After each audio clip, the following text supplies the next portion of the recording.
યાત્રાધામ ડાકોરમાં રણછોડરાય મંદિર સંચાલિત મફત ભોજનાલય છેલ્લા 4 દિવસથી બંધ થતા ભાવિક ભક્તોમાં ભારે રોષ જોવા મળી રહ્યો છે।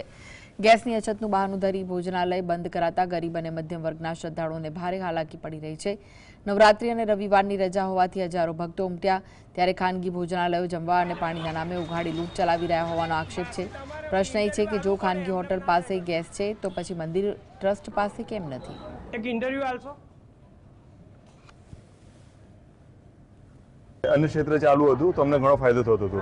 અમને શું બધા જે ગરીબ પરિવારને ઘણો ફાયદો થતો હતો, પણ અત્યારે પરિસ્થિતિ એવી છે કે પૈસા ખર્ચીને પણ પ્રસાદ લઈ શકતા નથી આપણે। એ બહુ દુઃખની વાત છે।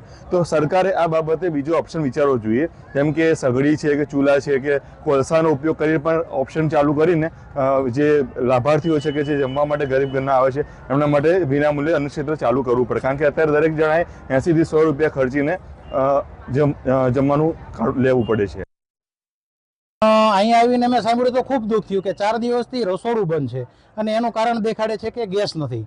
બરાબર છે, તો આ ગરીબ માણસો છે બિચારા અહીંયા આવે છે અને નિશાકો નાખીને જાય છે કે ભાઈ અહીંયા 80 રૂપિયા ખર્ચવા પડે છે। અત્યારે હાલમાં મેં ઘણાઈને પૂછ્યું તો કે ભાઈ અમારે 80 રૂપિયા ખર્ચવા પડે છે, પણ અહીંયા લખેલું છે વિનામૂલ્યે।